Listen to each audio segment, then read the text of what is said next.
Bon matin, bon réveil, mes frères et sœurs, que la paix et la grâce de Dieu soient avec chacun de vous. Donc, alors ce matin, encore une fois, je voudrais vous souhaiter une agréable semaine avec la grâce et la faveur de Dieu et que Dieu vous accompagne, que Dieu vous bénisse, que Dieu vous rend fort et puissant et qu'il renverse tous ceux qui sont sur vos chemins comme obstacles dans le nom précieux de Jésus. Ce matin, nous allons parler un peu de la relation d'amitié de Dieu avec les hommes. Et je vais vous encourager à vous efforcer à maintenir cette relation d'amitié. À travers Genèse chapitre 3, la Bible mentionne combien que Dieu avait l'habitude de passer visiter Adam le soir. Et le soir du péché, Adam avait entendu la voix de Dieu. Adam était obligé à les cacher très loin. Dieu veut conserver une relation d'amitié avec nous. Et nous pouvons lire ça à travers Psaume 25, le verset 14. Le verset 14 dit, l'amitié de l'Éternel est pour ceux qui les créent et son alliance leur donne instruction. C'est un psaume que David a écrit. Et ce psaume nous permet de remonter à travers exactement la relation de David avec Dieu. Dieu avait trouvé David un homme selon son cœur. Et qu'est-ce qui fait David un homme selon le cœur de Dieu? C'est la conviction de la foi, c'est la crainte, l'obéissance. Ça veut dire que David avait une foi absolue et croit que Dieu est capable de faire toutes choses et Dieu est avec lui. Et David a dit dans le psaume 23, quand je marche dans la vallée de l'ombre de la mort, je ne crains aucun mal, car tu es avec moi. Et David va dire que l'amitié de l'Éternel est pour ceux qui les créent. Écoutez bien. Maintenant, il y a une relation de dépendance entre l'amitié et la crainte. Maintenant, si nous voulons que Dieu soit notre ami, si nous voulons maintenir une relation d'amitié avec Dieu, nous devons avoir la crainte pour Dieu. Et maintenant, quels sont les avantages d'une amitié? L'avantage d'une amitié, on peut exactement trouver ça à travers Genèse, chapitre 18, le verset 17-19. L'Éternel dit, cacherai-je à Abraham ce que je veux faire? Est-ce que je peux cacher à Abraham ce que je veux faire à Sodome? Et puisque la parole de Dieu nous dit que Abraham a été appelé ami de Dieu, selon Jacques 2, le verset 23.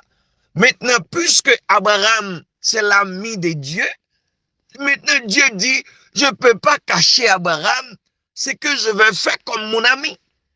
Et puisque Abraham est l'ami de Dieu, Dieu se sentait donc de ne pas pouvoir cacher à Abraham ce qu'il va faire. Bien-aimés, nous avons des amis humains. Quand nous avons des meilleurs amis, on est capable de discuter toutes sortes de choses avec un ami. Et Jésus, c'est l'ami précieux. Et quand nous avons à travers la parole de Dieu qui nous dit que nous avons la liberté en Christ d'approcher Dieu, selon Éphésiens 3, le verset 12, maintenant Dieu nous donne accès pour entrer devant son trône. Maintenant, comment conserver ce privilège? Bien-aimés frères et sœurs, Jésus-Christ va nous aider pour comprendre ça très bien. Jésus-Christ, en Jean 15, le verset 15, Jésus dit à ses disciples, écoutez bien, je vais pas vous appeler, je vais plus vous appeler mes serviteurs, mais je vais plutôt vous appeler amis. Parce que l'ami connaît donc ce que l'autre va faire. Et puisque Jésus avait communiqué tout ce qu'il va faire, tout ce qu'il les a révélés, toute la grâce de Dieu, tout le plan de Dieu, Jésus dit non, non, non, non. Écoutez bien. On va passer du stade serviteur à ami. Cela veut dire que vous savez que les gens qui arrivent à un moment dans leur vie, quand il y a des paramètres, si la personne n'est pas votre ami, il ne peut pas connaître ces affaires-là. Là, il y a des gens, même dans les gens qui ont des moyens, ils ont même 2 salons. Il y a un salon, c'est pour le commun des mortels. Mais il y a un salon, ça veut dire que c'est le salon qu'on reçoit les vrais amis.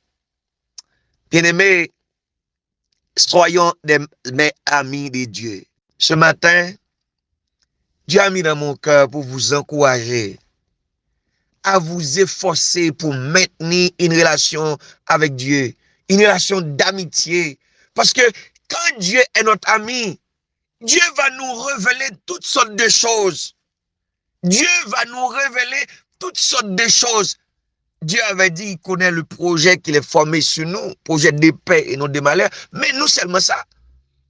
Il y en a ça parmi nous peut-être autrefois, même dans les songes, quand il va y avoir quelque chose qui va nous arriver, Dieu nous révèle. Bien-aimés, écoutez bien, il y a des amis dans votre vie, vous ne voulez pas perdre. Certainement, il y a des meilleurs amis. Les amis qui sont là avec nous, dans les bons et dans les mauvais jours. Les amis qui sont solidement, ça veut dire, même si ça va mal, mais il se montre un ami. Donc, dans les moments difficiles, il se montre un frère, comme dit les sages Salomon. Alors, je vais vous encourager pour pouvoir maintenir ce lien d'amitié avec notre Dieu, avec mon Dieu. Seigneur, aidez-nous à conserver une relation d'amitié avec toi. Parce que quand il y a quelque chose qui ne marche pas, David, en tant qu'ami de Dieu, il a fait un péché. Et Dieu a envoyé à quelqu'un venir lui dire, Da, mon cher, tu as fait une erreur. Tu as fait une bêtise. Quand nous avons un meilleur ami, l'ami est toujours là pour nous aider à prendre le droit chemin. L'ami ne veut pas voir les mal de nous. L'ami veut que nous ayons une correction. Écoutez bien, ce matin, si Dieu veut vous corriger, c'est parce qu'il vous aime comme son ami. Car la parole de Dieu nous révèle que Dieu châtie ce qu'il aime. Je ne sais pas comment trouver le mot pour vous dire, parmi tous les gens que vous avez comme meilleurs amis, je vous demande ce matin, faites de Jésus votre meilleur ami. Parce que cet ami-là, et j'aime beaucoup les cantiques qui disent, quel ami fidèle et tendre nous avons en Jésus-Christ. Il y a des amis qui peuvent nous trahir. Il y a des amis qui peuvent nous faire pleurer. Il y a des amis qui peuvent nous abandonner au coup de route. Il y a des amis qui peuvent nous laisser. Mais je vous dis, Jésus, si Jésus est votre meilleur ami, si vous efforcez de garder, de conserver une relation avec lui comme ami, vous allez voir que dans la vie, vous êtes heureux parce que vous avez Jésus comme meilleur ami, lui qui n'est jamais occupé pour ses amis. Et Jésus avait dit, donc lorsque les amis viennent vers les amis, écoutez bien, frères et sœurs, je veux vous dire ce matin, regardez dans vos cœurs, est-ce que vous êtes une amie de Dieu? Est-ce que Dieu est votre ami? Est-ce que vous avez un lien d'amitié avec Dieu? Si vous avez un lien d'amitié, conservez ce lien d'amitié. Si vous n'avez pas un lien d'amitié, je vous demande, s'il vous plaît, construisez un lien d'amitié, car l'amitié s'est construite chaque jour. Jésus dit, je ne vais plus vous appeler serviteur, mais je vais vous appeler plutôt, mais je vais vous appeler mes amis. parce que je vous fais connaître tout ce que j'ai appris de mon Père. Jésus révèle les secrets de ce qu'il avait appris du Père. Écoutez bien ce matin, que votre cœur, écoutez bien, détachez vos cœurs de tous les meilleurs amis. Mais faites Jésus le meilleur ami. Je ne dis pas d'abandonner les meilleurs amis humains que vous avez, non. Ce n'est pas ça que je vous dis. Mais je vous dis, faites de Jésus votre meilleur ami. Avant de faire un coup de fil à un ami, viens écouter Jésus parce qu'il est le meilleur. Il est capable de tout faire. Seigneur, merci. L'amitié de l'Éternel est pour ceux qui les craignent. Seigneur, aide-nous à avoir la crainte pour toi. Aide-nous à conserver l'amitié avec toi. Aide-nous à maintenir une bonne relation avec toi. Tu ne vas pas nous abandonner. Tu ne vas pas nous rejeter. Ce matin, je te prie, Seigneur, de renouveler ton amitié à mon égard. De renouveler ton amitié à l'égard des gagnants d'âme. De renouveler ton amitié à l'égard de toute l'équipe avec qui je travaille, tant au niveau national, international. Renouvelle ton amitié pour nous, Seigneur. Nous voulons être toujours en amitié avec toi. Père, bénis chacun. Et lorsqu'on est amis, tu nous révèles. L'ami parle, il chuchote dans nos oreilles et nous comprenons. Il partage nos peines, il partage nos douleurs, il partage nos souffrances et il pourvoit à nos besoins. Seigneur, tu es le meilleur ami que nous pouvons avoir. Alors que ta grâce soit sur nous, que ta paix soit sur nous. Viens nous combler avec ton amitié, le nom de Jésus, et que ton alliance nous donne l'instruction. Merci Seigneur, que ta paix soit sur nous, dès maintenant et à jamais. Bonne journée, soyez des amis de Dieu.